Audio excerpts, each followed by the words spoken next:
Hi friends, welcome to Satya's Lifestyle channel. இன்னைக்கு நம்ம பார்க்க போற ரெசிபி வந்து ஒரு டெசர்ட் ரெசிபி தான். மேங்கோ மூஸ் தான் இன்னைக்கு பார்க்க போறோம். ரொம்ப ஈஸியா பண்ணலாம். ரெண்டு இன்கிரிடியன்ட்ஸ் தான் இதுக்கு தேவை.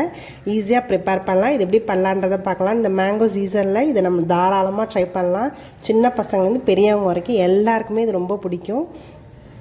இந்த டெசர்ட் பண்ணுறதுக்கு நான் வந்து ஒரு பாக்கெட் பால் வந்து எடுத்துக்கிறேன். இந்த பாலை கொஞ்சம் காய்ச்சி எடுத்துக்கலாம். பால் நல்லா கொதிக்க ஆரம்பிக்குது. இப்போ நம்ம வந்து ஒரு லெமனை வந்து நான் புழிஞ்சிக்கிறதுல பால் நல்லா இந்த மாதிரி திரிஞ்சு வந்துச்சு. இதை வந்து நம்ம ஒரு ஸ்ட்ரெயினரில் ஸ்ட்ரெயின் பண்ணி எடுத்துக்கலாம்.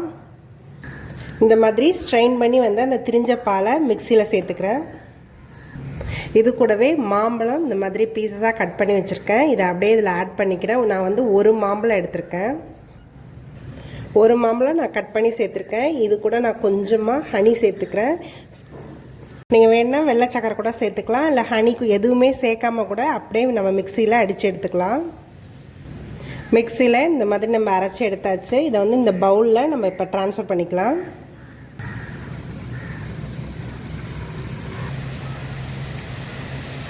இந்த மாதிரி ஒரு பவுலில் நம்ம எடுத்து வச்சாச்சு. இது மேலே டாப்பிங்ஸ் வந்து நட்ஸ் கூட போட்டுக்கலாம். நான் வந்து கட் பண்ண மேங்கோ பீசஸ் சேர்த்துக்கிறேன்.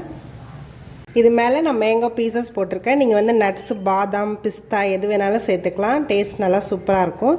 இதை வந்து ஒரு 3லேருந்து 4 மணி நேரம் ரெஃப்ரிஜரேட் பண்ணிவிட்டு சாப்பிடும்போது டேஸ்ட் அவ்வளோ சூப்பராக இருக்கும். இது எல்லாருக்குமே ரொம்ப பிடிக்கும். இதை நீங்களும் உங்கள் வீட்டில் ட்ரை பண்ணி பாருங்கள். என்னோடய வீடியோஸ் எல்லாத்தையும் பாருங்கள். மறக்காமல் எங்கள் சேனலை சப்ஸ்கிரைப் பண்ணுங்கள். தேங்க்யூ ஃபார் வாட்சிங்.